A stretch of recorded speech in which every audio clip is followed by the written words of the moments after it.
যে চাদা মাছ, বাবা এই মাছগুলো এখন কাটতে হবে, ধুতে হবে, তারপরে রান্না করতে হবে, আর তবে গিয়ে টেস্ট হবে, তাই তো। নমস্কার বন্ধুরা, মন যাচ্ছে রান্না সব দর্শক বন্ধুরা কেমন আছেন? সবাই নিশ্চয়ই ভালো আছেন। তো আজকে আমি রান্না করব চাদা মাছ। চাদা মাছ, এই মাছটা খেতে খুবই টেস্ট, পুকুরের মাছ, আর বাজার থেকে কিনে নিয়ে এসেছি।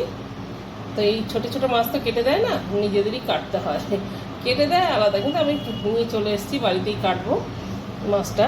এই মাছটা কাটতে গেলে খুব সাবধানে, কারণ এই পিঠে না বিশাল বড় একটা কাটা, দেখেছো?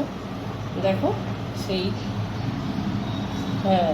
তো আপনারা যখন কাটবেন তখন কিন্তু খুব সাবধানে কাটবেন, যদি বাজার থেকে না কেটে আনেন। তো বন্ধুরা সঙ্গে থাকুন, মাছটাকে কেটে ধুয়ে নিই, তারপরে কী দিয়ে রেসিপি করব সবটাই আপনাদের দেখাবো। সঙ্গে থাকুন, স্কিপ না করে পুরো ভিডিওটা দেখবেন।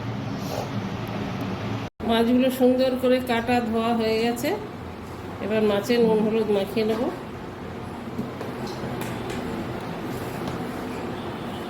নিজে হাতে মাছ কাটলে ভালোই লাগে, কিন্তু আজকাল তো টাইমও নেই, আবার সবাই কাটতেও জানে না, তো সেই জন্য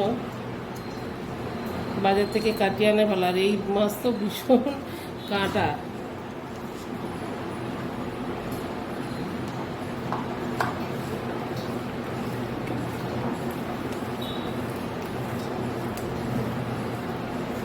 তো বন্ধুরা চলুন, মাছের নুন হলুদটা মাখানো হয়ে গেল, মাছটা সুন্দর কাটা হয়েছে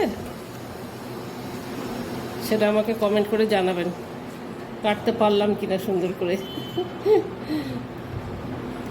গরম বসিয়ে দিয়েছিলাম, তেলটা গরম হয়ে গেছে, মাছগুলো ভেজে নেব।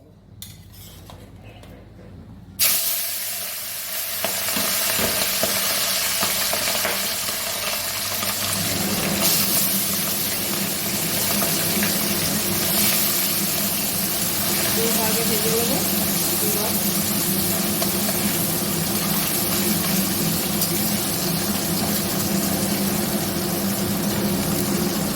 একদম টাটকা মাছ, পুকুরের মাছ।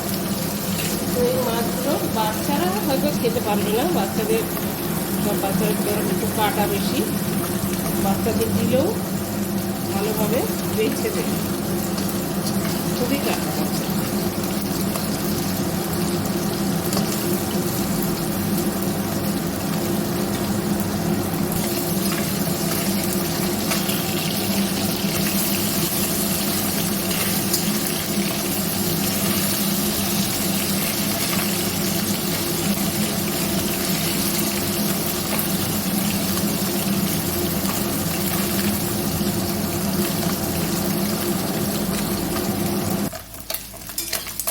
মাছগুলো ভাজা হয়ে গেছে, আমি এই একই রকমভাবে এই মাছ কটা আরও ভেজে নেব।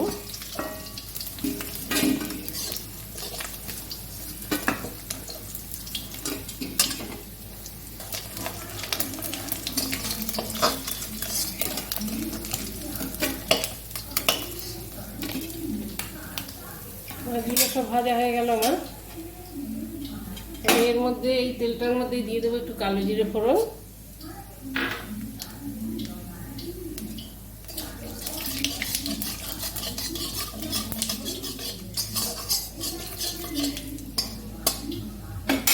আর দিয়ে দিলাম বেগুন। বেগুন দিয়ে চাদা মাছের রেসিপি খুবই ভালো হয়।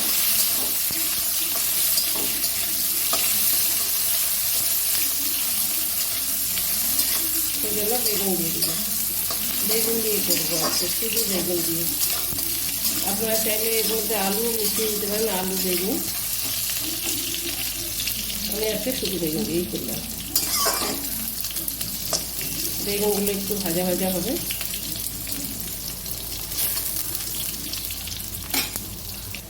বেগুনগুলো বেশ ভাজা ভাজা হয়ে গেছে, এর মধ্যে দিয়ে দিলাম হলুদ,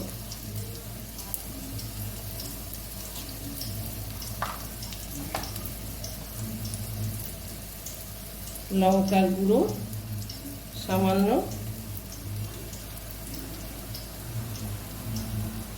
জিরের গুঁড়ো দিলাম, আর একটু দিলাম ধনের গুঁড়ো। নুনটা একটু পরে দেবো। বেগুনে নুন দিলেই বেগুন একদম গলে যাবে।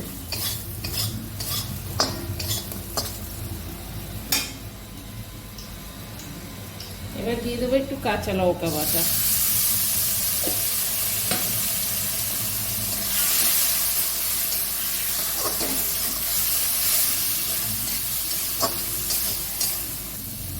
জল দিয়ে দিলাম।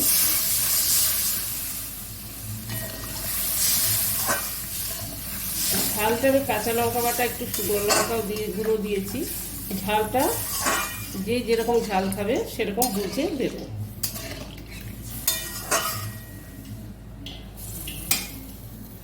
এবার দিয়ে দেবো আন্দাজ মতো নুন। ব্যাস, একটু মশলা মিক্সিটা দিয়ে জলটা দিয়েছিলাম, সেটা দেখাইনি। ফুটে উঠলে মাছগুলো দিয়ে দেবো। ঝোলটা বেশ ফুটে গেছে, এবার মাছগুলো দিয়ে দিলাম। একদম সিম্পল ঘরোয়া রান্না। আর এইভাবে রান্না করলে চাঁদা মাছ খেতে খুব সুন্দর লাগে, খুব টেস্ট লাগে। একরকম বলতে পারেন যে চাঁদা মাছে কাটা, ইলিশ মাছেও কাটা।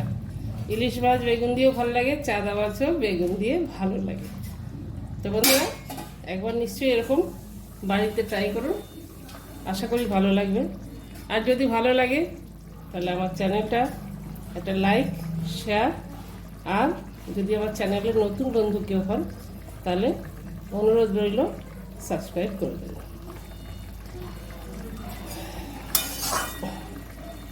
তো হয়ে গেল মাছের ঝোল।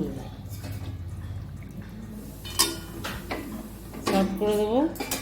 ওপরে একটু ধনে পাতা ছড়িয়ে দেবো। ধনে পাতা ছড়িয়ে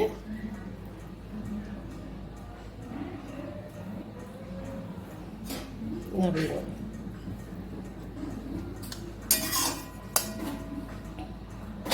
তো বন্ধুরা, আপনারা এইভাবে বাড়িতে বানান আর খান, আর অনেক অনেক কমেন্ট করুন। আর সবাই সুস্থ থাকুন, ভালো থাকুন। দেখা হবে নেক্সট ভিডিও। By, tata.